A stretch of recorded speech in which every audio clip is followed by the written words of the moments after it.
time once again to go racing. It does not get any better than this. The pressure is really on now. Yes, it's pole position. Lights out and we're racing in PSGL. The first lap has been absolute chaos. What an overtake. Oh no! I've never seen anything like it. Side by side again. This will be settled right at the end.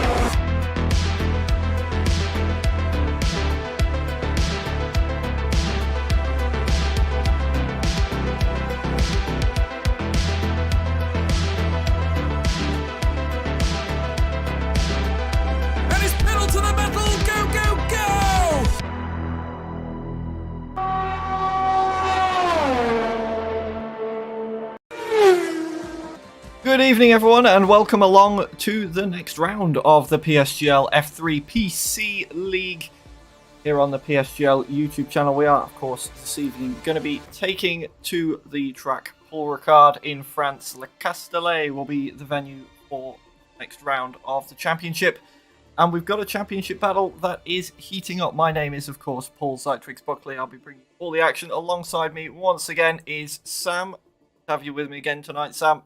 Hopefully we get a bit more of a race this week, too far across the continent of Europe, but hopefully that does change things dramatically. I mean, the tracks apart, this is probably the closest you're going to really get in terms of tracks being close. Of course, we technically remain in France because Monaco is more of a principality than a nation. Obviously, it's still on the F1 calendar as sort of a nation and a nationality if you think about Charles Leclerc. But France, as a track itself and everything, should be a lot more open than Monaco. So we should have more of a race on tonight, and I'm really excited for tonight because there's a lot of stories going into this. And obviously, we've got a bit of a breakaway in the championship now with Carter Lundy being slightly ahead. However, I'll tell you something now, those two Aston Martins of Leonard and Eckelmeyer, they've had a bit of bad luck, and I wouldn't be surprised if they close that gap here tonight. Absolutely. Just in case you weren't here for the Monaco race, quick rundown of what happened there. It was another strong result, as you say, for Carter Lundy, extending that lead out front with what we believe to be his main rival, Eckelmeyer, having a better race, but still fairly disappointing in terms of championship points. Different story in the Constructors' Championship, as you were saying, with both Aston Martins, with Leonard winning in the other Aston Martin out last time, whereas Lundy's McLaren teammate didn't finish. In fact, had a tangle with Milan while battling for 6th on the final lap of the race. Other title protagonists also not having the best time out there in Monaco. Morgan Ball finishing down in 12th. He's currently sitting 2 in the driver's standings. But yeah, let's see what France can bring. Let's have a quick look at the track map for this evening, if you aren't entirely aware of the French Grand Prix circuit. Here it is, Le Castellet in France, the Paul Ricard circuit, 3.6 miles, 15 corners, and very, very long straights. In fact, the Mistral straight being the main one of them down between turns 7 and 8. Not a lot of elevation change, 2 DRS zones, of course, one down that Mistral straight and one down the main start-finish straight as well. So hopefully that can help ease in some more overtaking than we saw last time out. Now, I'm starting a little bit of a tradition as well this week, and I'm probably going to live to regret this, as I can hear the game loading and qualifying in the background, so I'll get this out of the way nice and quickly. Zytrix useless facts the first. I do like a good weird stat in any form of motorsport, and I've come up with the first stat of the season for PSGL F3, and that is that so far we've had 3 races. We've had around about 70 to 20 drivers in every race, but only 4 have actually managed to score points in every single race we've had. Can you name them, Sam? Well, obviously I can name Carter Lundy. I'm not even looking at the standards here, so I can't remember, but Carter Lundy for sure has been in every race. He's actually been on the podium every single race. I don't know, but I don't think Morgan Ball has finished in the points every race, so I know he's had 2 podiums, but I think he's had a DNF as well. But if I'm honest with you, there's no one else I can think of for points other than Carter Lundy. If I'm going to take another guess, My other guess would be, I don't know why, but I feel like Christian Hausmann is in that list. The two Christians, actually, Sendel and Hausmann, and I'm not sure who the fourth one is. Well, you were 50% right, so half Oof. points there, Sam. It was Carter Lundy and Christian Sendel. You got those two right. They have both scored points in every race so far, and as you say, Carter Lundy's had a podium in it so far, the only driver to do so. The other two were Cadorningolo and Milan, have both scored points in every race we have raced so far. It's led to Cadorningolo having a healthy tally of championship points at the moment, where we've not seen him battling right at the top of the grid. That consistency has meant he's, I think, if memory serves me, about 5th in the Drivers' Championship. So it's definitely paying dividends to be consistent. I mean, I was thinking of Milan. Cordon was a surprise because he hasn't really been near the front, has he? He's been more in the midfield, but that is good consistency from the Spaniard. And Milan, if I'm honest with you, I didn't even realise he scored points in Monaco. So I thought that had been broken. But yeah, he has obviously scored points in every race so far. So consistency is proving a treat for those four drivers, and obviously for Carter Lundy leading the championship, consistency is key with the podiums, finishing P2, P1, and P2, I believe. So right now, Carter Lundy, he is not really, his form isn't breaking, but it has to break at some point. Yeah, absolutely, and it's all going to be a matter of who's going to be there to pick up the pieces when it does. In the meantime, we have loaded into qualifying now, and we are getting a few cars out there on their outlaps. One car that won't be taking part is Harlan Marquis. As you can see, he has retired from the session, receiving a qualifying ban after an infraction last race. Won't be taking part in qualifying, will start towards the back end of the grid, but everybody else is able to go out there, and they are indeed out there at the moment on their outlaps. We just take at Christian Hausmann, who he didn't have a particularly great finish to the Monaco race, was pretty reasonably well off in the points, and managed to get past Cadorningolo, in fact, one of those consistent points finishers, only to tangle with another one of the consistent points finishers and end up in the wall at Saint-Devote last time out. So we'll be looking to rectify the end of the Monaco Grand Prix with another strong finish here this evening. Meanwhile, teammates leading the championship and is also around on an outlap, just having gone through Montreal at the moment. But we have got a few cars now, I believe, about to start their first flying laps. I believe the first one of them is Caden Forbes. So, Sam, if you want to talk us through the lap from where we pick him up around turns. Yeah, well, we've just finished through Sector 1, and obviously he's gone purple through there because no one else has set a purple Sector 1 time. He might have obviously lost that. Now he's on the long DRS straight, which comes down to the chicane. This is actually the longest straight, I think, on the circuit of all of them. Now through this twisty chicane here, it's very tricky through these corners. You've got to get early on the throttle on the exit, can be very tricky, and then we're on to another long straight, and that is Sector 2 split done. And this is the sector which I hate, and I think a lot of drivers hate as well, because this is the time where your tyres are quite overheated. It's very tricky to keep your tyre temps down at this track, and with these long windy corners, right and then left into this corner, this corner can be quite a nightmare. It looks like Caden's gone for it pretty well, but a lot of drivers tend to have a bit of oversteer midway through the corner, but then coming down to the penultimate corner onto the last corner, and there we go. And then obviously on the straight, it's DRS open, fly to the line, and it is a long and sometimes anxious wait to the line if a time isn't very good. And I'll tell you what, that is actually quite a good banker lap there from Caden Forbes, the 28.7, looking quite competitive. Yeah, absolutely. Looked like a pretty well glued down lap for the Red Bull car there, as it did get pipped by the other Red Bull, the 1:28.697. So Morgan Ball once again asserting dominance over his Red Bull teammate for the time being, but both of them performing well so far out here in qualifying in France, as most drivers cross the line, I believe. Finish or start laps, you can see which everybody out there at the moment in one form or another. Only 3 cars that aren't currently on the track.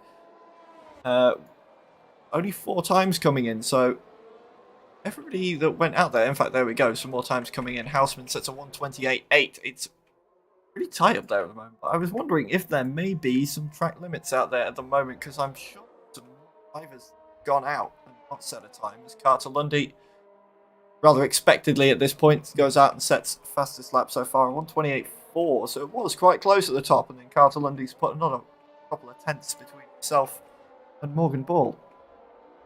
Yeah, he's been on fire at the start of the season. Let's be real, and he loves being at the top. And you talk about the invalidations. I tell you what, that turn 1, turn 2 sequence is not a nice corner, because these guys are going to be sweeping through there as quickly as possible. There is no real drivers that are going to be quicker, obviously, other than the F2 and F1 drivers on PC. But these drivers, for all their credit, they do have the equivalent, if you look at the PS roster, probably of PlayStation's F1, F2 sort of division here. So the pace-wise for these guys is basically almost on the limit, or pretty much on the limit. And, we look at F1, we look at those drivers, they ace it. These guys pretty much ace it as well. So all the corners are almost the same and identical at the top. And yeah, that corner, turn 1, turn 2, you can get easy invalidations there. And, even when a lap looks good, one small mistake and it's lap over around this track, because, you got sector 1, which is quite tricky not to invalidate. And in particular, sector 3, you got a battle with a bit of oversteer potentially if you've got the setup wrong. Yeah, absolutely. Lots to keep on your mind as you're making your way around this circuit. That's for absolute certain. As we're just taking a look now at Cadornangolo, coming across to finish his first flying lap of the session. What is it going to be for the Mercedes? It's P8 currently, a 1:18.9 and 1:28.9. Sorry, there's no one there. If it was a 1:18.9, I'd definitely be excited. But you can see just how close everybody is at the moment. The skill gap between the entire field here in the PSGL F3 is absolutely minute. If you look at Christian Hausmann did a 1:28.850 and Cadornangolo down in 8 is less than a tenth behind that. So that's 4 drivers separated by less than a blink of an eye. In all actuality, as Cadornangolo looks getting nicely out of the way at the moment, and Alpha Tauri was a bit of a... I don't know if he's waving at us there with the rear wing. DRS flapping about a bit there. I think he is on an outlap. I think it's Bryn was out there, as Cadornangolo has invalidated his in-lap. Not going to worry him too much, but already, while Cadornangolo is on an in-lap, already some of the first runners of the session back out there again for another outlap. Yeah, and obviously nice and early out of the blocks, and obviously Bryn on an outlap, he's probably just flapping it just to try and be funny or something. Nothing too serious anyway. But all the drivers coming out for their second runs, and a lot of them I reckon have invalidated and have had to come back. And we talked about the times being close. Might I remind you, Sendell and Bryn were both on the mediums, and Bryn most likely did have a major mistake on his lap as well. So they'll be closing in that gap to equivalent of a high 28. And these are only banker laps as well. So people get their mistakes out nice and early, and the best of the grip and confidence of the track is still yet to come, with around 8 minutes to go.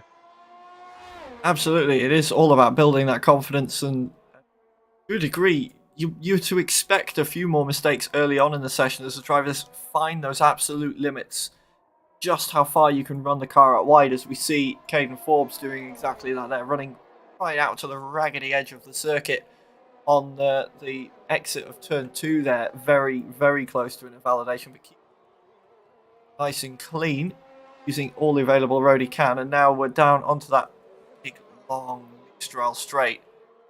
And it feels like an eternity when you're sitting behind the wheel of the car down this straight, because it just never ends. And then you think, there's a corner here, and you turn into Montreal, and you exit Montreal, and then you're back onto another one again. It's like, I thought Spa was a long straight, and then France came along. And of course, this track is a reasonably new addition to the F1 calendar as well, for the modern cars at the very least. It was run sort of the 70s and the 80s for a time, but it only rejoined in 2018, so it's still taking some getting used to as well, I think, for a lot of drivers.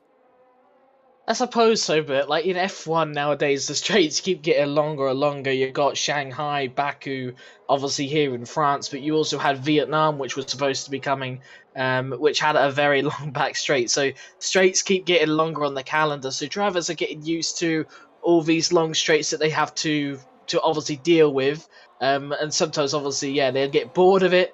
And by the end of it, they'll forget there's a corner and then they'll outbrake himself or something. But a lot of these drivers, they know what they're doing. They know the track very well. Like I know a lot of people do a lot of practice during the week, and you know, a lot of them, they get bored of the straight sometimes. But once they know a corner's coming up, they know when to brake. They know the braking points. They know that when to put the throttle on. You know, they're like robots at this point. A lot of these drivers, they just seem to have it so it's almost as perfect as they possibly can. As Morgan Ball comes to the line, this is a pretty clean lap, by the way, by Morgan Ball, and he puts the DRS on then, and he comes across the line, and he has got a 28.5, and that is a 5 exact as well. So it doesn't beat Carter Lundy. So Carter Lundy still being at the top here. He's been at the top basically since the start, since he set that lap, and that is the first time we've really had close to challenging or beating it. It is indeed, but there's plenty of time left in the session, and we've got Paul Eckelmeyer currently out there on a lap as well. I didn't quite catch what his Sector 2 time was, but his Sector 1 was blistering. It was purple Sector 1 as he rounds the final corner. What sort of a time can he put on the board? We've seen him up there at the top already this season. Is it an improvement from 128.6? It is indeed a 128.440, so does beat Carter Lundy's time, albeit only just. And we have a new provisional pole sitter then. Paul Eckelmeyer looking like he might be back on form after a couple of fairly disappointing races, bringing the challenge back to Carter Lundy. Yeah, and something that is surprising me is Alvaro Puerto. He's out on mediums with 5 minutes to go.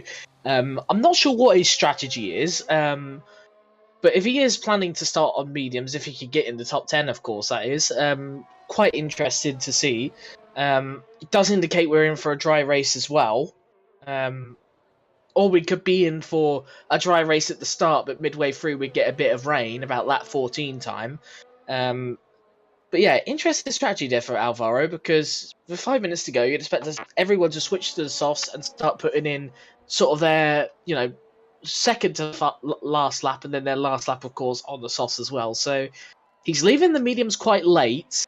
And he's gotten pretty quick on them. A 29.8 on the mediums is not bad at all, and you know it's not too shabby out there. And everyone else has either invalidated their first lap now, or they're on their in lap.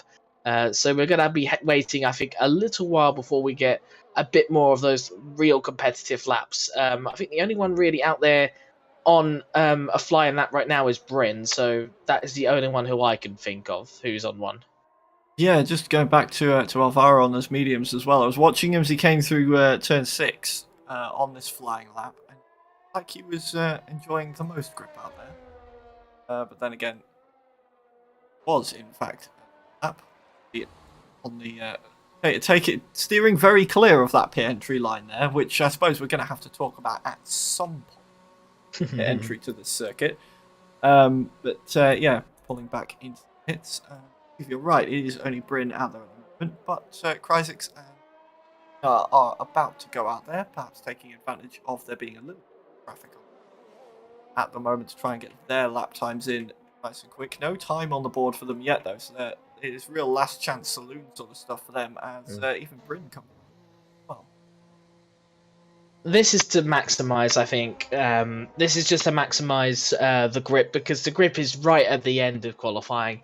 And right now, if Bryn was to set a lap, there is basically no chance he could come in and put a new set of tyres on. So that's exactly what that is. That's actually to come into the pits and put a new set. And I tell you what, he's come in relatively late there, and he had a bit of a delay going into the pits as well. So he may be a little bit panicking, Bryn, at the moment. I'm sure he'll be fine though, because he's still got 3 minutes, and it takes about, I don't know, it takes about 30 seconds really to get into the garage, and then another 20 seconds to get out. So he has to hurry, but he should be all right to get out on another lap. Well, Kryzix, I think, will be obviously setting this lap, and this will be the last lap, obviously, unless he goes for a second run. This will be the last lap that Kryzix and Joshua Pinar set for the rest of the lobby, rest of the session. Yeah, speaking of Kryzix as well, I'm going to be intrigued to see what this time is when he comes across the board. It was a purple sector 1 for the Haas car, so it could be a pretty quick lap. It wasn't purple sector 2, 49 something. I can't remember off the top of my head what that sector 2 was, but as we head towards the line, where is this lap going to put him? Slow down. It slowed down at the end there for some... Not quite sure why. Whether he wants to be towards the back or not for a bit of freedom in tyre choice, I don't quite know, but it did look like it was going to be quite a quick lap. Kryzix there. Yeah, and he's definitely done that. He's definitely done that for strategy purposes. He's going for that P11 spot. He wants that reverse strategy, and yeah, he's gone for P12. Well, he's got P12 at the moment. He may go down a few. Joshua Pinar, who's not set a lap, he's invalidated again. So a little bit panic stations really now for the Alfa Romeo, because at the moment he is rowing the back of the grid. So for Joshua Pinar, one last chance for him. Otherwise, it is the back of the grid. And that did. I was just going to say, speaking of invalidations as well, Caden Forbes and Christian Hausman both invalidated their laps that they are currently on as well. So they're not going to have the best tyre life left for going again. They're going to have to get around with some pace to make sure they've got enough time. Can't trundle around by any means. So it'll be interesting to see if they see any improvements in this final lap of qualifying, or whether they decide to call it quits there.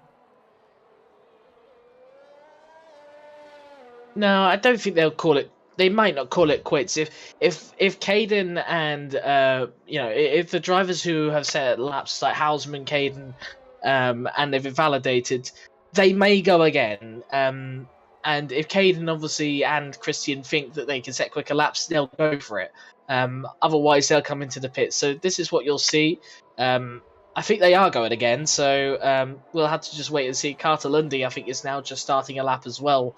Soon he's going out on his first lap. And Eckelmeyer, he was coming to the line, but he has invalidated at the end. And I think his tyre temperatures are too high now for him to really set a representative time. And unfortunately, that's a 28.7, so yeah, he lost a lot of time.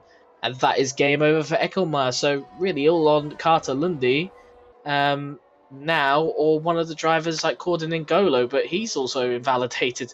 Everyone's invalidated, Carter Lundy hasn't, so he's basically the one to watch at the moment. Yeah, the ball is definitely in the championship leaders' court as we head onto the Mistral straight for the final time in qualifying for the McLaren, and you can see on board just how long this straight is, and then see coming up he'll pick the braking point very, very late and turn into Montreal and then onto the power as absolutely quickly as he can for the next long straight as we head down towards Senior. And it is that twisty final sector of the lap to go. Purple through the second sector for Carter Lundy, so it is a very, very quick lap so far. Is it going to be quick enough to trouble Paul Eckelmeyer for pole position? Time will tell as we head towards the final stage of the lap. Just a few more corners to go for the championship leader then. 1:28.4 was his time. 1:28.4 is the time to beat by Paul Eckelmeyer as we round the penultimate corner and now the final corner. How quick will this lap be for Carter Lundy? The DRS Open, you can hear the beat there in the background, and across the line we go with Carter Lundy. Wow. It is indeed. Wow, indeed. Purple Sector 3 and a 1:28 dead. The championship leader. Absolute dominance asserted around France right now. He has made Paul Ricard his track and said to everybody else, I'm quickest here. Try and catch me. Try and catch me. That's going to be an interesting phrase. He's almost 4 attempts clear of Eckelmeyer in second, and obviously, albeit Eckelmeyer did obviously invalidate his final run, but honestly, that is as clean as you could get from the McLaren there. Like, there was no oversteer moments, no corrections needed, and he was just so smooth, so calm, and it's a well-warranted pole position. I think that's probably one of the biggest margins you'd probably see this season, and obviously so far, definitely. But for sure, you'll see that as the biggest sort of margin for the entire season, I reckon. So for Cartalundi, that is very well done for him. So we're in for an interesting race, I reckon. Absolutely, and shout out as well to Marcus Thorler in this qualifying session, putting his car up into P4. I think that's the highest we've seen him start so far this season. So strong session from him as well, starting right alongside Morgan Ball on the second row of the grid. So we'll see what he can do when the lights go out. And I believe this will be our grid for the race then, with Cartalundi starting on pole position. Here we go. We're about to get confirmation of the starting order. We ride around on a lap of honour with our pole sitter, and a well-deserved lap of honour with a time like that on the board. Here we go. Confirmation of the starting grid. Then Cartalundi will line up on first position alongside Paul Eckelmeyer, Morgan Ball, and as we were saying, Marcus Thorler rounding out row 2 with Godon and Golo and Houseman behind them. 3. Bryn and Caden Forbes lining up in 7th and 8th, with Leonard and Christian Sendell rounding out the top 10. Alvaro Milan sitting on row 6 just outside the top 10. We'll see what their choices are in terms of tyres when the lights go out. Isaacs and Thomas Laminen row 7. Joshua Pina and Harlan Marquise rounding out the grid. So strong qualifying from a lot of drivers there. None stronger, of course, than Cartalundi. Who's your pick for the race, Sam? You have to expect something big from Cartalundi with a time like that. But as we've seen before, so far in this series, anything can happen. Well, I don't know though, because I'm wondering, because there were a lot of drivers who were favouring going to mediums in that session. I'm still wondering if they are predicting, or rain is supposed to be coming midway through the session, because I don't see any other reason why so many people would have their qualifying times on the mediums and save the mediums to like 5 minutes to go, like Alvaro did, for example. And it does just make me wonder whether midway through this race we are going to get a bit of rain, and then the soft tyre drivers, they are going to obviously be the ones in trouble because they haven't got the right strategy. I haven't heard any note of it yet, anyone say that, but that would be my assumption, considering how many drivers tend to be starting on the mediums, including someone in the top 10 on the mediums as well. Yeah, strategy, I feel, then is going to play quite the huge part in this race, especially, as you say, if we see rain. And speaking of strategy, that does link quite nicely onto pit stops. And Sam, I'm assuming you know of the drama that's gone on in last night's races. While we're waiting for the formation lap to start, why don't you bring everybody up to speed on what exactly this drama is, and whether you expect to see anything similar happening tonight in the F3. I myself didn't actually catch what's going on.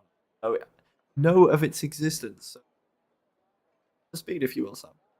I mean, I think people who have watched PSGL for a long time, or who follow it quite closely, they're well aware of the controversies we get quite frequently, actually, about pit stops. And I tell you what, it does usually bring up a few boxing matches sometimes, or type things. But in terms of that, there are a lot of people who have not read the rules. Basically, there is a rule in there that means you have to basically go through the pit lane and follow the white lines. You mustn't go over the white lines. If any of these drivers get caught doing that, then they will pick up I believe a 5-second penalty. And that includes the exit and the entry. So basically, any of these drivers do anything like that, they will be penalised for it if they get caught. And obviously, the controversy last night was to do with some of the esports drivers who didn't read that rule, or who forgot that rule, or they misinterpreted the rule, whichever way. And obviously, it caused a bit of a fuss, let's say, to do with it. But at the end of the day, rules are rules, and these drivers, they will know what to follow, and they will know what the consequence is if they don't follow. Well, most certainly by now they should, because a lot of these drivers who have been in PSGL for quite a while, they would be already aware of the consequences if they don't follow the rule. So basically, if you go into the pit lane, just don't go outside the white line, basically. Yeah, so it's a pretty standard rule in, of course, the real world F1 with those white lines in race situations and indeed I believe qualifying situations and even practice situations as well. But similarly to the real world sport, PSGL does publish a set of race directors' notes in a driver briefing before every race that features things. I read them. Eye on any potential talking points for the race, and the pit entry and exit was talked about in there. So hopefully all the drivers tonight have seen that and acknowledged it, as well as seen any potential misinterpretations from last night as well. And we have a nice clean race with no controversial pit entries or exits to speak of. Speaking of the pits as well, you did see briefly at the start of this formation lap the predicted strategy pop up, as it always does from the game. And interestingly enough, it's predicting a 2-stop in this race, as we just take a look at what tyres everybody is running on to start off with. And there's even hard tyre runners at the back. I'll tell you why. On the medium. I'll tell you why that is. Marcus Toller has given me, well, he hasn't given me directly, but in a group chat, he's given me basically a photo which says the weather, and it is suggesting there is going to be rain at the end of this race. So it's actually quite similar circumstances to F1 last night. We don't know, because it's in the last section, and sometimes it may rain, sometimes it may not. So for those hard tyre drivers, they're really taking a gamble, but that gamble could pay off absolutely delightfully for them.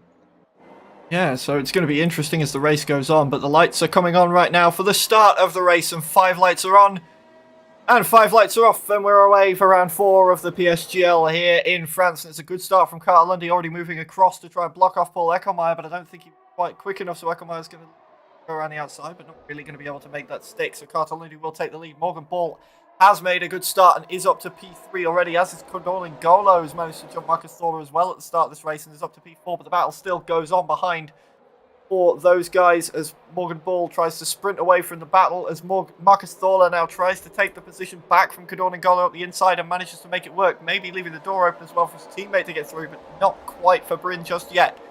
Onto the Mistral we go for the first time this race. And everybody lining up in single file with that slipstream coming up. But now we're seeing Condorling Golo now looking up the inside into Montreal. We saw Marcus Thorler take the position back, and now he's having to defend it for his life. And now Bryn trying to take it, as well as Joshua Pinar's gone off somewhere in the background and is all the way it's Caden Forbes as well. Yeah, Caden Forbes went off. I don't know what happened to him. There perhaps a little bit of a moment with Christian Hausman there, which just cost him a lot of time, and now he's back down to P50, and he's going to be absolutely livid with that. Somebody who might also be livid, we've missed it while all the battling was going on at the front. Paul Eckelmeyer's taken the lead of the race from Carter Lundy at the moment, and Morgan Paul's dragged himself up onto this battle as well. The slipstream must have been really powerful for Paul Eckelmeyer, because I didn't even see that happen in the race. So it must have breezed past Montreal on the first lap of the race, but as we come towards the end of that first lap, it is Paul Eckelmeyer that leads from Carter Lundy, Morgan Ball and Marcus Thorler, as Eckelmeyer there sets the fastest lap of the race, trying to get away from Carter Lundy at the moment, but Carter Lundy is glued to the back of him at the moment, it would seem. The gap's sticking around what it is, and we'll see once we make our way around this little tight section at the top how they form up coming down the Mistral, whether Carter Lundy can get his own back, and whether we're going to see that happen a lot this race, especially once the DRS comes available as well at the end of the next lap. Are we going to see positions swapping constantly, and will we see any DRS trains forming? And who's going to be the unfortunate soul that's leading that train around, and how well are they going to be able to defend as well? Lots to keep our eye on, but for the time being, Paul Eckelmeyer staying in the lead. The slipstream not as powerful as Carter Lundy perhaps would have wanted there. Not able to get up anywhere near close enough to Eckelmeyer to take the position. So Eckelmeyer for the moment looks like he's comfortably leading. Yeah, and there was huge understeer for the McLaren through turn 1. So Dirty Air really not playing well for Carter Lundy.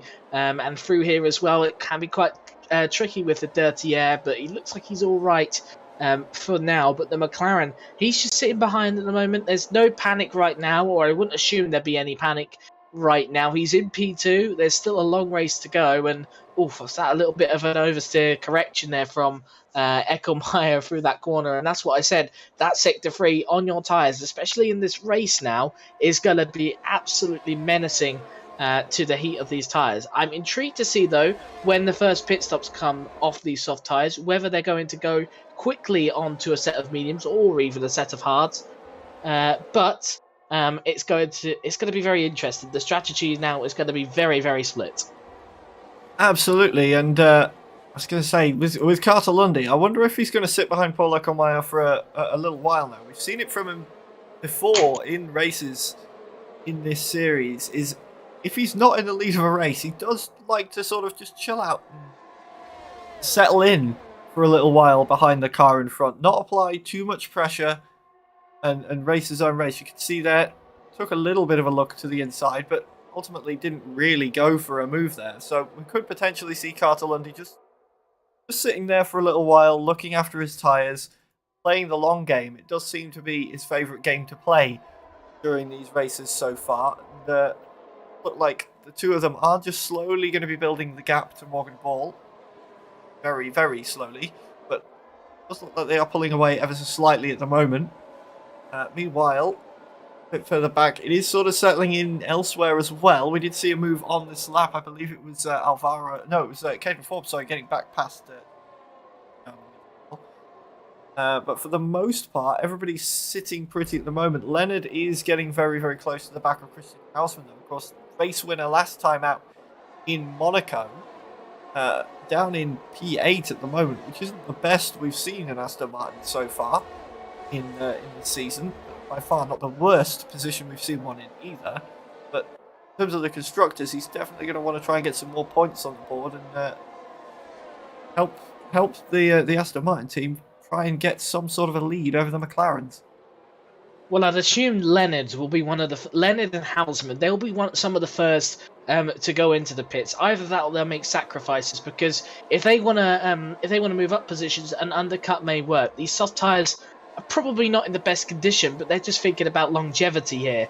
If they go off the soft tyres now, it could mean that they have to go onto the hard tyres and not the mediums. And the hard tyres will obviously not feel as good as being on the medium tyres around this track. So obviously Leonard and Hausman have to think about that, and so do the rest of the drivers. But surprisingly, there's a lot of constructors together here in that top 8. 2 McLarens, 2 Aston Martins, and there's also 2 Alpha Tauris as well. And you just got a Red Bull and a Mercedes. Ironically, the 2 who you see in the top 8 pretty much all the time in real life. Only one of the each is in the top 8. Yeah, of course, one of the Mercedes cars being driven by one of the reserve drivers, Thomas Laminen, tonight. No, there is one reserve on the grid, I believe. I may be wrong. Please correct me if I am. But otherwise, everybody else that's on the grid, I believe, is a full-time starter. And yeah, as you say, it's almost 2x2, albeit not next to each other. In terms of the top 10, top 6, sorry.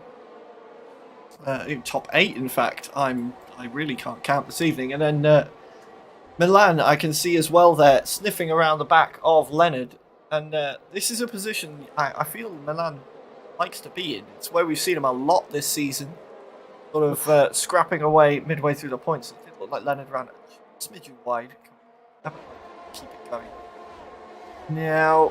And he is getting pressured a lot by Milan, and this is what I was saying. Milan seems to like these scraps. I've seen him involved in a lot of them so far this season, and is on the medium tyre as well. So any position gain on the soft tyre runners is going to be an absolute bonus. Especially if we start seeing the rain coming down later. If you can drag those mediums towards the end, depends on when the rain comes. I think you're more of an expert than me, Sam. Do you think the mediums could go from the start to perhaps almost the very end of this race to try and hold out for a rain, or are they not going to want to take the risk? No, I don't think the mediums. Well, the softs obviously definitely can't. I don't think the mediums will, as I think Corden and Golo is struggling with internet issues. In fact, he might not even be in the lobby anymore. But there we are. There's your first. Yep, there's your first. Christian Hausman in the McLaren. I said about Hausman and Leonard will likely be the first ones to try and get that undercut at the back of that soft train. And well, Hausman obviously has come in. Caden Forbes has come in as well. So Caden's thinking of a different idea since he's in the middle of basically a hard and medium tyre sandwich.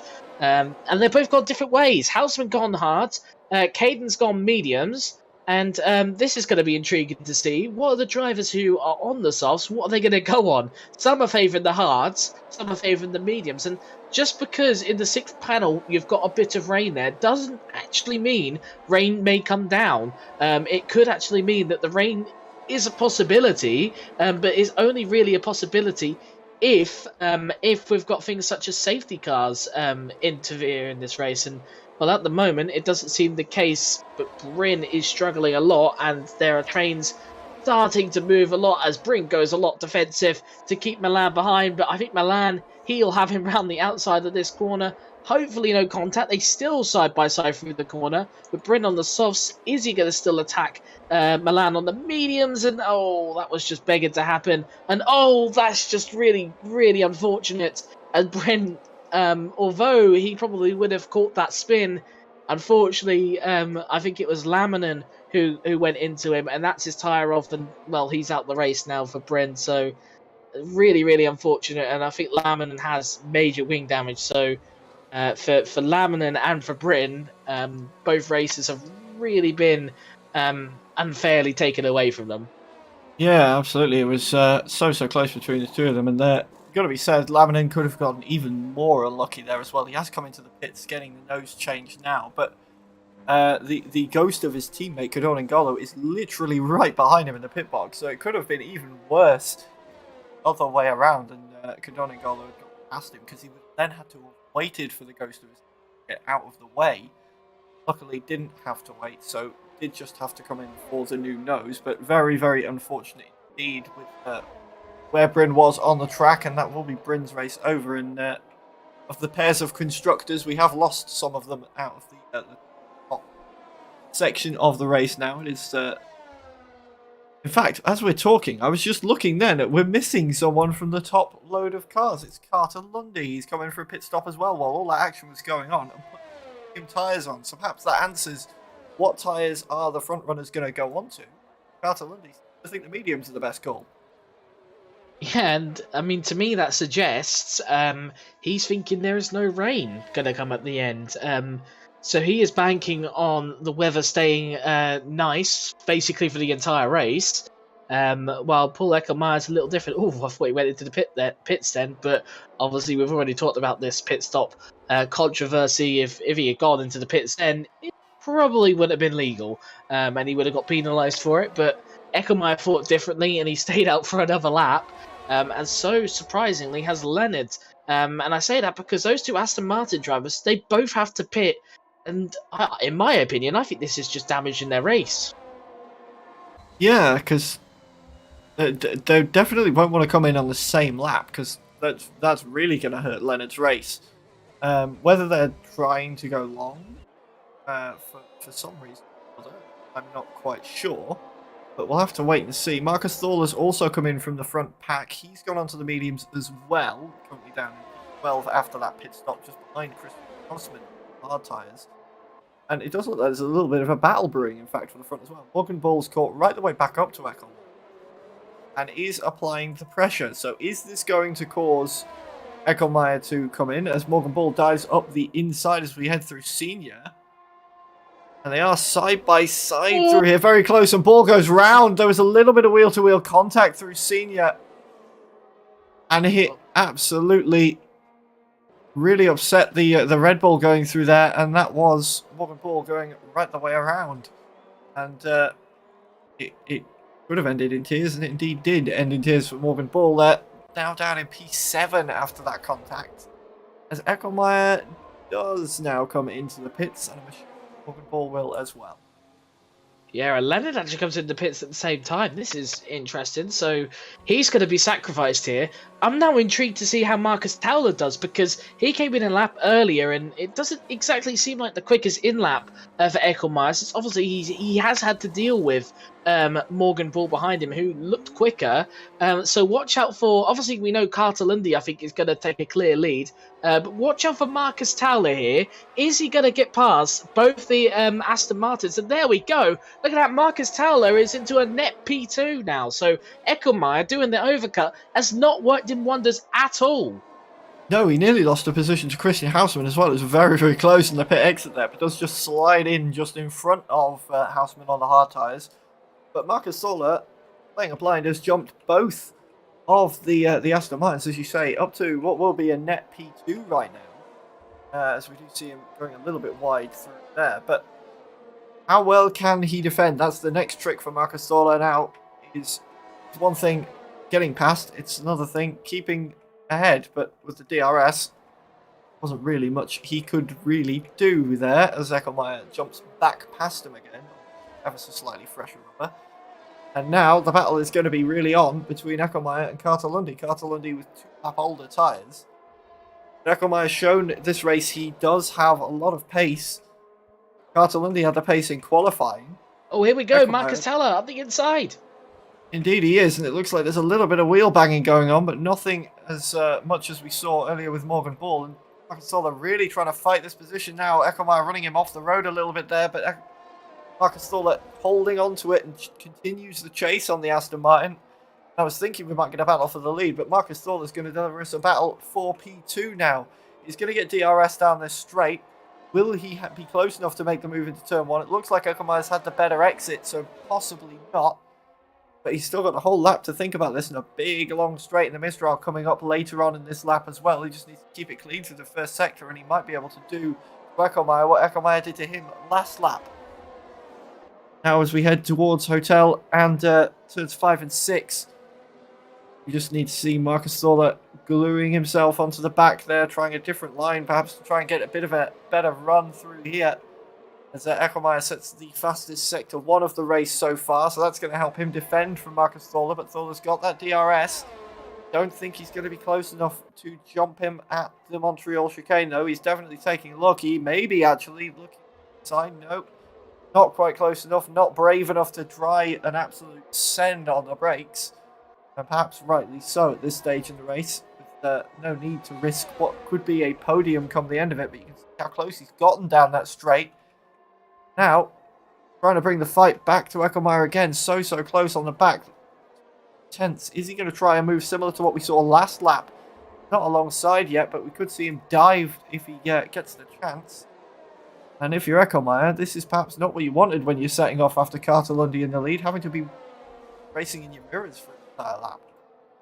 Yeah, but he is closing quite a bit, and I don't know whether Carter Lundy has just not got the temperature in the tyres yet, or whether he's not turned up the speed yet, but Eckelmeyer has actually been closing despite the pressure from Marcus Towler, so either Eckelmeyer is absolutely dancing around the circuit. In fact, Marcus Towler is as well, setting that fastest lap of the race with that, but and Caden Forbes as well. So there are people right now who are going far quicker than what Carter is right now, and I'm wondering if Lundy is just trying to conserve his tyres a little bit. He knows he's got a long way to go in this race, and he doesn't need to push because he has got such a significant advantage.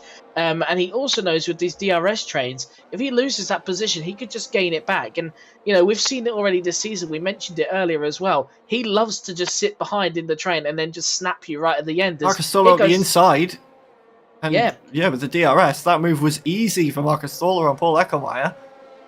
And just steals the place away from him. There's nothing really much that the Aston Martin driver could do. But now, are we going to see the same thing in reverse next lap? And there's a perfect example of what we were talking about. It looked like the door was open there for Eckelmeyer around the outside, but Soler quickly shuts it. We head into the final sector of the lap. It seems like Eckelmeyer's got a bit more confidence in the car through this section of the racetrack. He does seem to do quite well through here, but for the moment, he's not able to repass, well, either by choice or not. He may well be just waiting for next time we go down the Mistral to hit the DRS button and go past, or indeed this straight, hit the DRS button and go past into turn 1. We'll have to wait and see as we head down the start-finish straight once more. Soler dives to the outside to block the path off.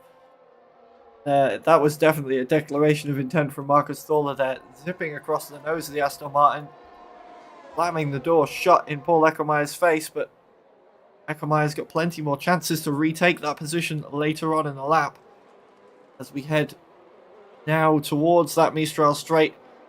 And Marcus Stoller's going to want the god of all exits coming off of this corner just to try and carry as much speed as possible, but I don't think it's really different. Eckermeyer had a good exit and he's got DRS. Oh, my He's already goodness. alongside, but it's very Oh. feisty between the two of them, and Eckermeyer picks up a penalty there. Oh, that is controversial. Yeah, Now, did Marcus Towler hold his line? Is the question here. Because Eckmeyer went to the outside. He didn't need to. He could have just easily gone to the inside, and the move would have been done anyway. He decided to go to the outside, and obviously that's brought him a 3-second penalty now. But the question is, did Marcus Towler keep to his line, or did he just stick to his line and Eckelmeyer just made a poor mistake here? Because looking on board with Eckelmeyer, it was something he totally didn't have to do. There was so much more space on the inside, where the outside was always going to be risky in those scenarios. So the question is, because Eckelmeyer will obviously report to try and get that off if he doesn't get any more warnings. The question is that a penalty or not? Well, we definitely know one thing, that has definitely got him raging in a good way, because he's now set the fastest lap of the race, but that penalty is not really very healthy for that Aston Martin at the moment. No, they've waved the black and white flag at him for the penalty, but I think behind the wheel of that Aston Martin, all Paul Eckermeyer sees right now is red. And it's definitely paying dividends. Look how much he's closing in on Carter Lundy already on this lap as well. Now he's free of Marcus Stoller. The gap he's pulled already on that Alpha Tauri in this single lap is huge compared to what we've seen in the previous laps. And you have to think that's going to go to the stewards at the end of this race. Eckermeyer is not going to be happy with that one. The camera angle I had, you couldn't really tell sort of if there was any movement from the Alpha Tauri that forced Eckermeyer out wide, or whether he was simply spooked by how little track there was between himself and the Alpha Tauri. But we'll have to wait and see for that one. That'll be, I'm sure, something we'll bring up next time out when we go racing in 5 with any updates on that one. But for now, Eckermeyer is very close once again to the back of Carter Lundy. We're coming up on almost half distance. And there's still a few cars up ahead still yet to pit as well. We have got the hard tyre runners, Alvaro, Kreisix, Pinar and Harlan Marquez still out there as well as Christian Sendel on the mediums. And if we do get rain towards the end of this race, those are the drivers that are going to be making up some positions, as now Eckermeyer looking to challenge the lead. Already right onto the back of Carter Lundy, and if Carter Lundy has been sort of chilling out and looking after his tyres for the last few laps, now's the time to wake up. One of your main title rivals rocks up onto your gearbox. But look at that, he's brought Marcus Stoller with him as well. And I wonder if we've heard of Carter Lundy, his mental capacity before in races where he knows what's going on around him, he knows what he has to do regarding penalties to other drivers and stuff. I wonder if it's in his mind that, Eckermeyer might lose that penalty. I don't think he will know entirely what's going on, and that could play out in Eckermeyer's favour. We've heard Carter Lundy before saying he doesn't like fighting, he doesn't need, but realistically he might need to here, and he is still for the time being, and Eckermeyer is absolutely slamming the door at every possible opportunity on Carter Lundy right now.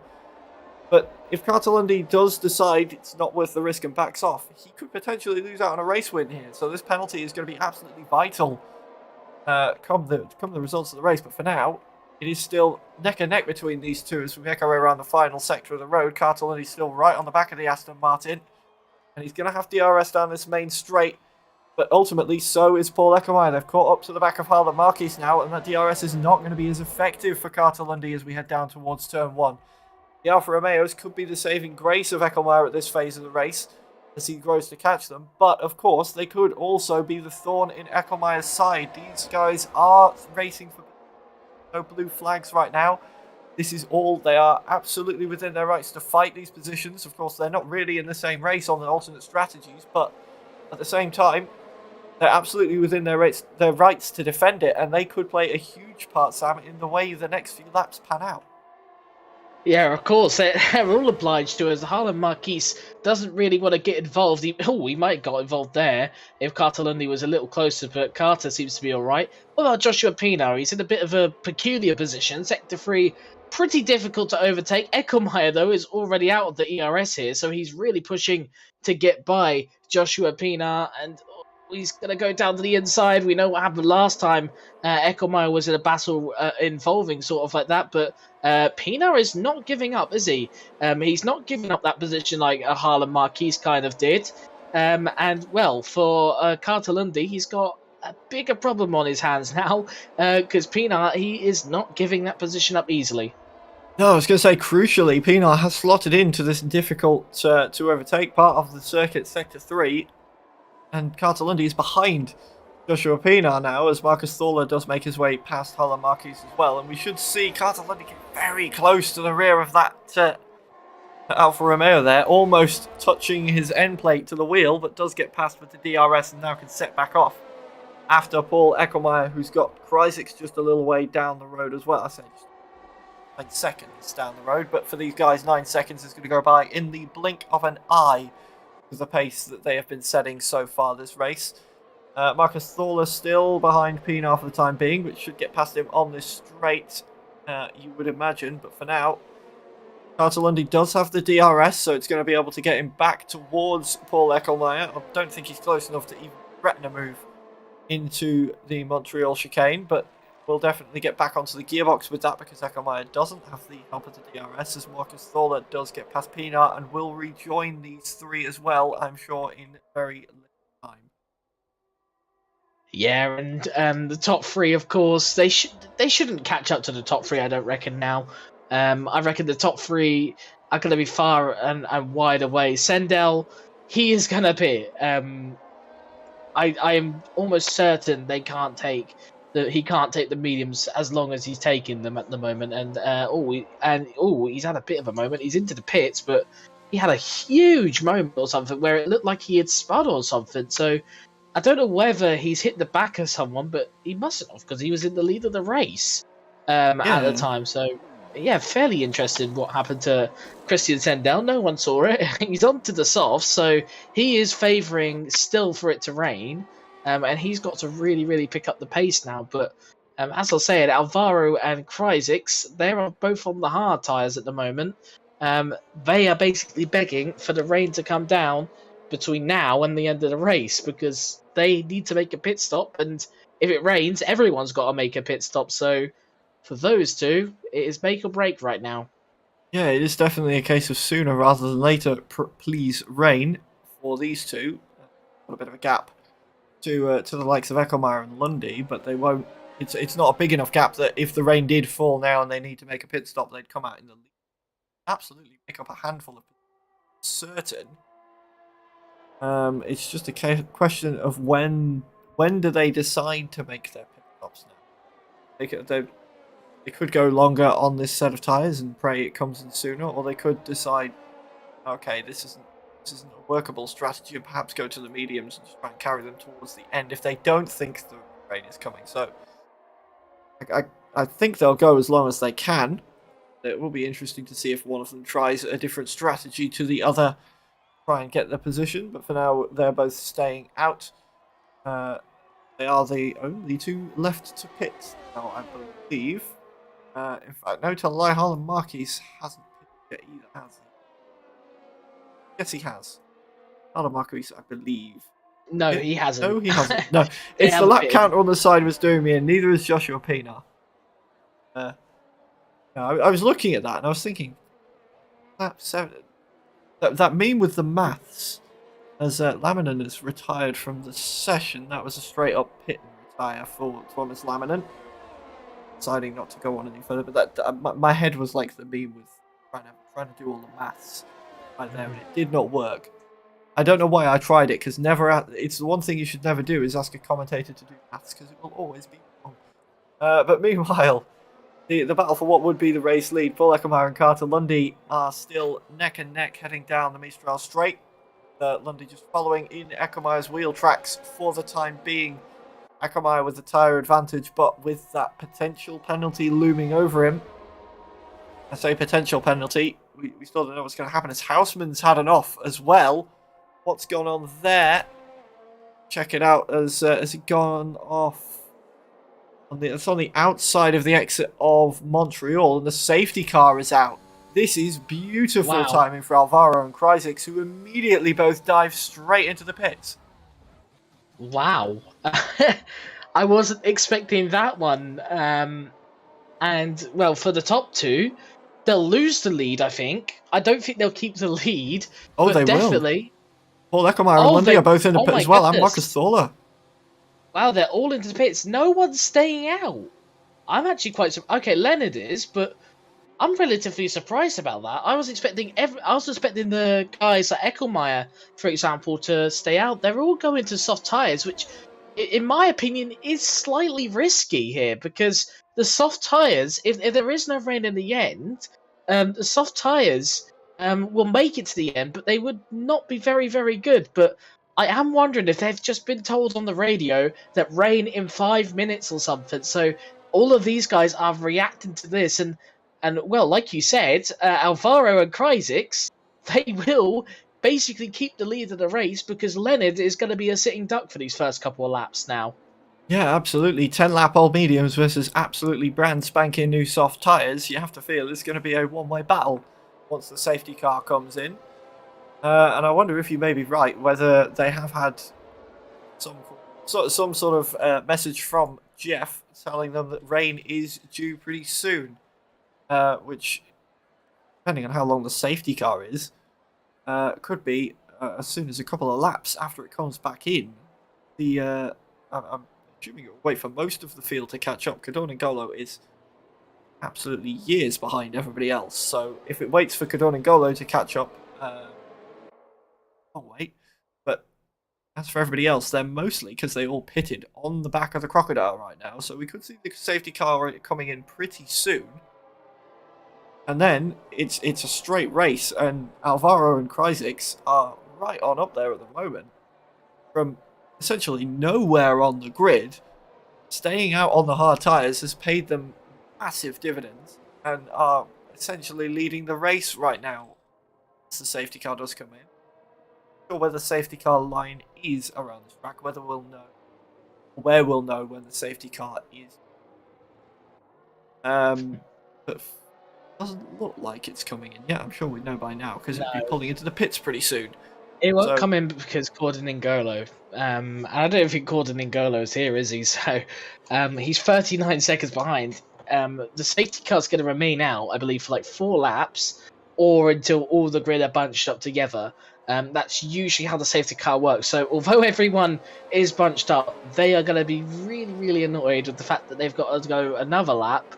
In particular, those like Eckelmeyer and Lundy, and obviously Towler, who have actually lost quite a bit to Alvaro and Krysics, and even Leonard as well, potentially. And they're going to be a bit annoyed because they've got one less lap to get it done because of Cordoningolo. And what this means for Leonard is good news, is because it's now going slightly dark here around Paul Ricard. I was about to say, if the rain starts coming very, very soon, which it does look like we're preparing ourselves for rain, for Leonard anyway, this could be quite an interesting race furthermore ahead.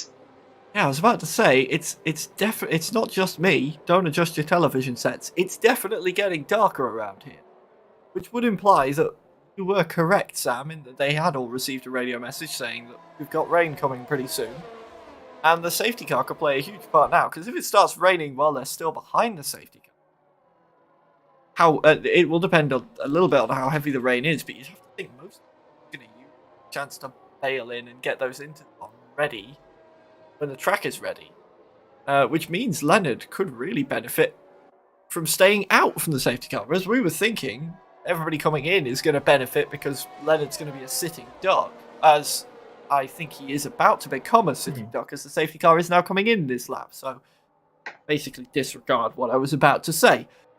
Unless the rain is going to come down soon, so Leonard's defensive abilities here could really, really heavily dictate how many positions he can jump when it, I feel, almost inevitably at this point does rain and we start seeing people coming in.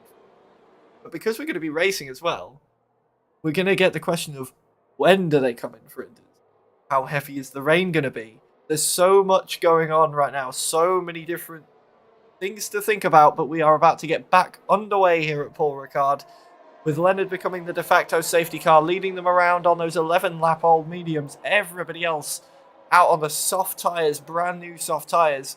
Leonard's going to have to defend for his life as we await the rainfall here in France. Leonard leads them away with the safety car in.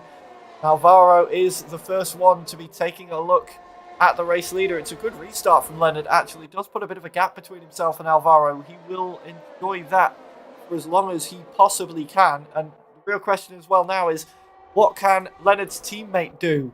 Eckelmeyer, he's got Cartalundi and Marcus Stoller behind him, and Kreisix and Alvaro in front of him. He was basically leading the race before the safety car came out, and now it's 3 cars in front of him. So he's got more battling to do. As we get back underway onto the Mistral straight, Leonard is losing time to Alvaro now. We could be about to see a change for the race lead then. Alvaro out to the outside with no DRS, of course, with the safety car, just that slipstream. And on those fresh tyres, Alvaro makes that pass look easy and takes the lead of the race on lap 21. Kreisix now eyeing up Leonard the same way. We said he was going to be a sitting duck on the restart with those old medium tyres, and it looks like that prophecy is fulfilling itself right now as all those soft tyre runners come in. But look at Paul Eckelmeyer up the inside of Kreisix now, coming around here as well. He's got his teammate almost blocking his path, almost 3 wide through there, but Eckelmeyer makes the move on Kreisix, and now it's Eckelmeyer chasing down Leonard. And how quickly can he dispatch his teammate and chase off after Alvaro in the lead? He's got to go quick, hasn't he? Because he's got a penalty in Cartalundi. He's given it no time. Here he goes up the inside of the Haas. These two are looking to claim as much places as they can right at the end of this race. Here goes Eckelmeyer. Leonard is not giving up at all, though. This one, Eckelmeyer is going to be quite frustrated about this. His teammates not letting him go. Leonard goes defensive, and it doesn't work out at the end, and Eckelmeyer gets past him. Now we've got Lundy behind. He's not going to send it into here. He's going to wait for the straight. And he will have the grip, so Lundy should be able to get past Leonard as soon as possible, and Leonard's just a bit of a bus, isn't he, at the moment? Look how much Eckelmeyer is getting away. The longer Carter cannot get past Leonard, the more he's got to make up ground on Eckelmeyer at the moment, because he is gaining that time all the time.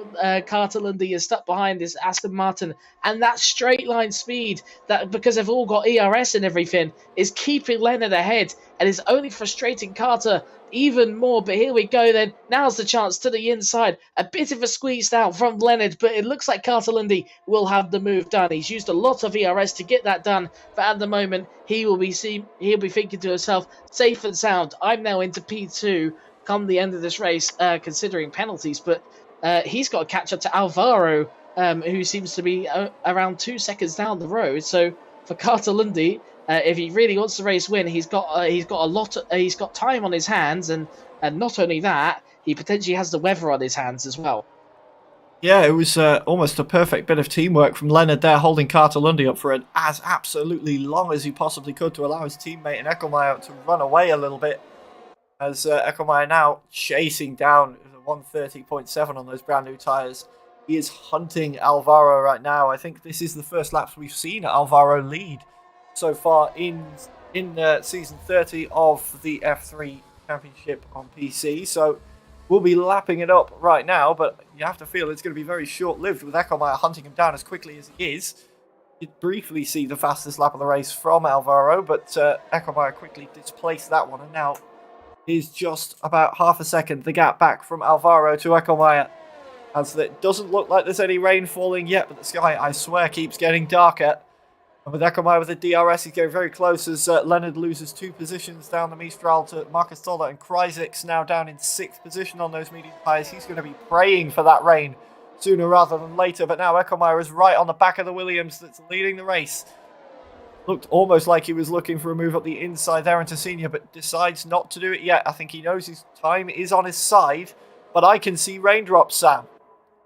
I could not at the moment. I don't know whether that's because I've got my settings all the way down, but I do feel like I can see the lines of rain coming down, and I definitely can now. From my experience of France, the reputation of this track, when it rains, it pours.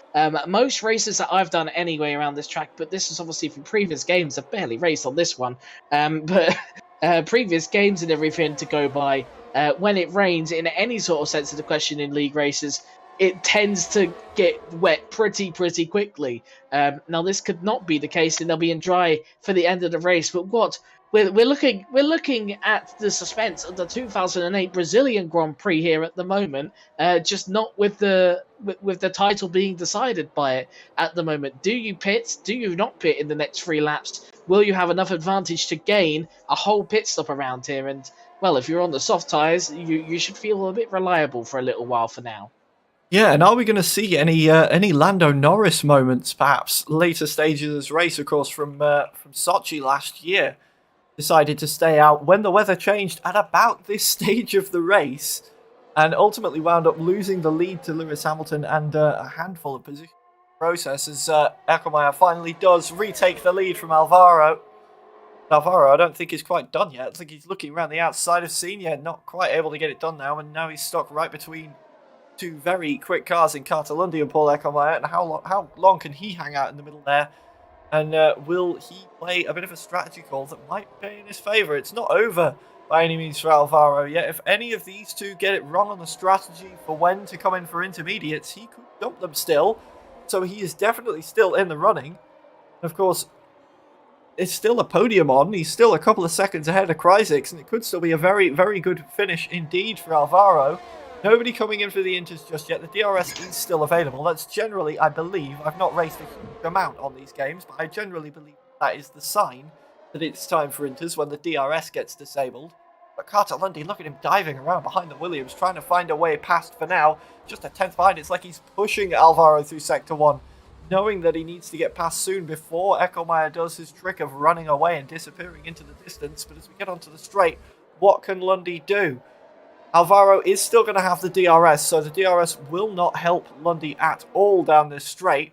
It's all about the slipstream and the exit, but it looks like that might be enough. He's pushing the Williams along down towards the inside. He looks, but not able to get the move done. And Alvaro, against what seemingly all odds, stays in P2 for now as the rain continues to fall here in France. We've got just 2 laps to go. Are we going to see anybody pit for Inters? Or are they all going to risk staying out on the soft tyres? This is such a big decision, isn't it? There's a lot more understeer looking to come from these drivers now. I can see that there is a little bit more understeer, and this quarter through Sector 3, I'm reckoning is going to be the one to decide whether they're going to pit this lap. No, they're not. It doesn't look like it. It's usually when you see the AI pit, and Corden N'Golo is basically like your little guidance thing. If he pits this lap, then it is likely you will see them come in at the end of this lap if they choose to. I'm going to be honest with you, I seriously doubt it. I think it's going to remain dry. As look, here comes Alvaro again, up the inside. This is not good news for Cartalundi. At the moment, he is in a P2 position or set to take P2. But at the end of the day, he wants P1. He qualified P1 with an absolutely amazing lap time. And this is the worst place you want to be in. You do not want to be third in the train. They always say it. You hear it on PSGL F1 comms. You hear it absolutely everywhere. The third person in the train is the worst position. If you're second, you're in the best position. So Cartalundi has to get past Eckelmeyer now here. But Eckelmeyer, he's got so much more speed on the straights. He's going to go back past Alvaro. This will give Cartalundi a chance for momentum here, though, because Alvaro now is second in that train, and now it's just reliant on the slipstream. One small mistake from Alvaro in dampening conditions, and Carter could get by. But here we go again then, Paul. We've got one more lap of this, and I tell you what, I can't decide a winner, simply because if something happens here between Alvaro and Cartalundi, they could both crash out, and that could be Eckelmeyer's victory. So there is a lot to play for in these last lap and a half. There absolutely is. No, I feel like at this point, I've just done a little bit of a check. I have to apologise to Alvaro because I couldn't remember a situation we've seen him run that high up the order, but of course he did finish on the podium in race 2 this season. So he's used to being up this tighter end of the grid. It's P6 at the moment in in the driver's standings, and this will definitely help his course there if he can stick where he is right now. As we head on to the final lap of the race, they are still in a DRS train. No move. Is he looking at the move into turn 1 again, but not able to do it? Ecklemeyer out braking him this time round. And they're all staying out on these softer tyres, so it's going to be a race to the end on dry tyres on an increasingly wet circuit. Carter Lundy, look at him slipping around a little bit there behind the Williams as well. It's getting very, very dicey out there, especially for these top three. And Kreisix is getting closer as well and bringing Marcus Thorler with him. All 5 cars now getting very close together as Ecklemeyer looks like he's sprinted away just a little bit from Alvaro, but he's going to have the DRS, and Carter Lundy very, very close as well to the back of Alvaro. But I don't think we're going to see any heroic dives from Lundy at this stage of the race. As we head into Montreal for the final time, they're all still staying in the same order, and not many overtaking opportunities left on the racetrack as we're seeing yellow flags going on. There's an Alfa Romeo gone round. That's Harlan Marquez has had a bit of a moment going through the chicane. Looks like he's kept it going for now, though. But now look at this. Looking towards the outside, Alvaro, as we head around Senior. Look at this great camera shot as Alvaro trying to stick it around the outside in the rain, but not quite able to get it done. Looking to the outside once more as we head through here. The race. Any move he can find, he's trying it. Alvaro wants this race win. But Lundy is sniffing all over this like a bloodhound, trying to steal these positions away. Just 2 corners to go, and I still wouldn't want to call a winner. Alvaro trying to take it any way he can. And on the road, Paul Ecklemeyer is going to come across the line in the damp conditions of France to take the victory in round 4. But that penalty could be crucial. Alvaro, for now, gets the race win. Carter Lundy gets P2. Ecklemeyer, with that penalty, relegated to P5. But you have to expect that penalty is going to get contested from that move earlier on, trying to get past Marcus Thorler. And that could decide the race victory here. And I really don't want to see that, but it's the way it's worked out. We talk about it a lot with penalties deciding races in the real world, and it's happened here tonight as well. We're not going to know until, I think, the stewards' inquiry finishes whether Alvaro keeps the win and whether Ecklemeyer gets promoted back up with the removal of the penalty. So for now, Alvaro can celebrate. First win of the season for the Williams driver, 2nd podium. But what a race, Sam. I mean, what an ending. I mean, you could have asked for more unpredictability, to be honest with you. And what a smart strategy from Alvaro. Going on, recognising the rain coming, of course, going on to the hard tyres. And, you know, he kept good pace on those hard tyres as well, which obviously at the end benefited him even better. But for Carter Lundy, he is going to be well frustrated with that, because he knew what the strategy was going to be on the last lap, because he was hoping Alvaro was going to make the mistake of overtaking Ecklemeyer into turn 1, which obviously would have left him a sitting duck on the next straight, but obviously Alvaro didn't. And there was one other mistake I noticed that Carter made that Alvaro didn't, and Carter had used all his ERS up, so he had nothing really to have that extra attack with, where Alvaro had saved it, and Alvaro had all that ERS to play for, and then obviously in the end for Carter Lundy, there was no way past that Williams. So at the moment, Alvaro wins the race, but I have a funny feeling this race is still obviously not decided, simply because of that controversial penalty that Ecklemeyer got. And I don't think we even saw his race director if he got another warning in that race. Yeah, absolutely. But in the meantime, with the race done, we've already got Carter Lundy in the waiting room for the interviews. So we'll pull him in, and we'll see what his thoughts on the race are. Welcome, Carter. It's becoming a bit of a repetitive thing now. Pulling you in for interviews at the end of the race. Another solid performance from you, but could have potentially been the race winner.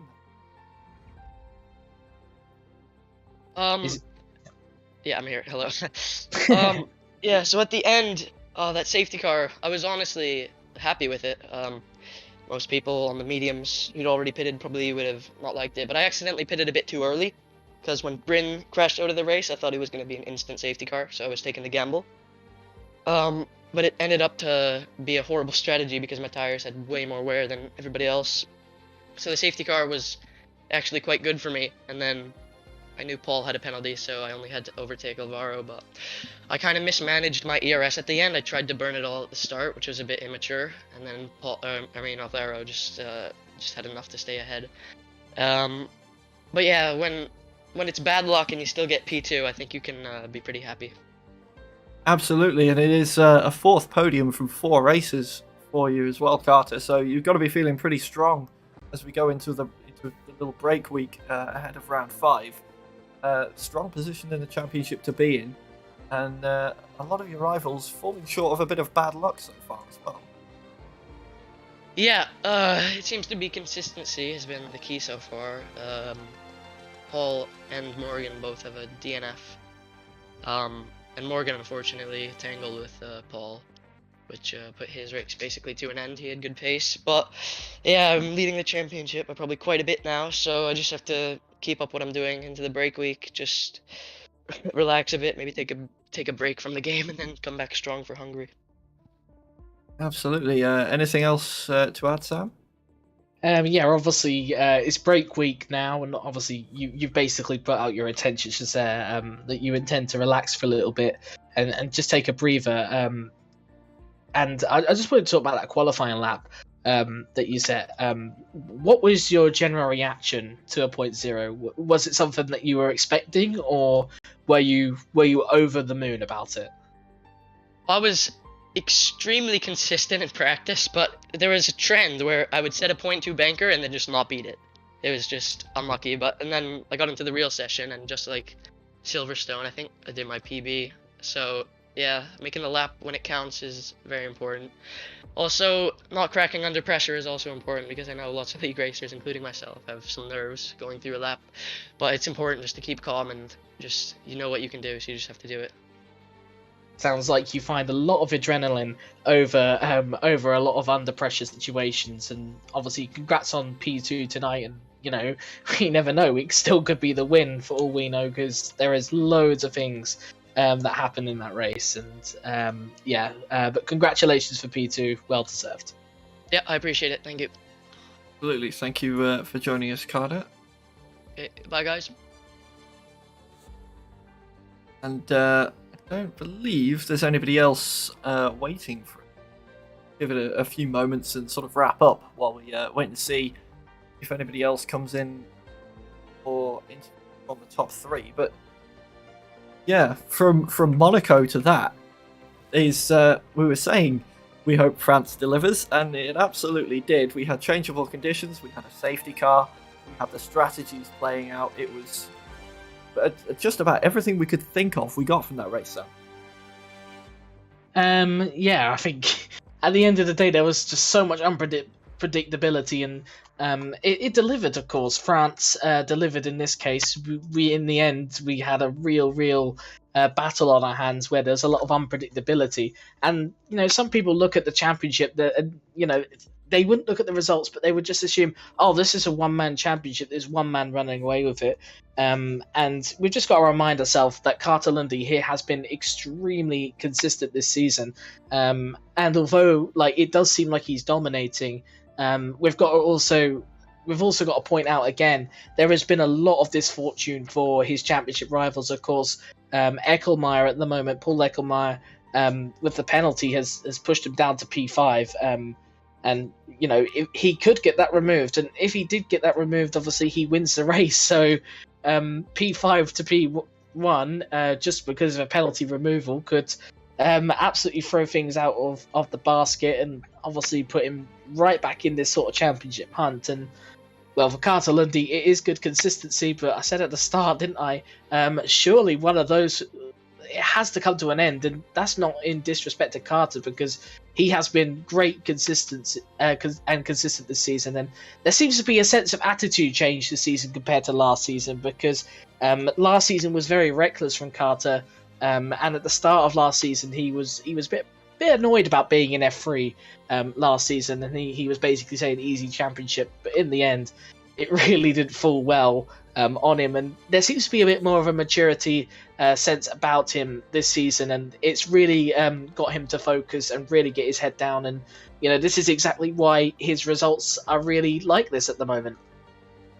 Absolutely, as you were saying, consistency is key. It's something we touched on earlier on with the random stat that I brought up of there not being many drivers with consistency. And Carter Lundy absolutely is.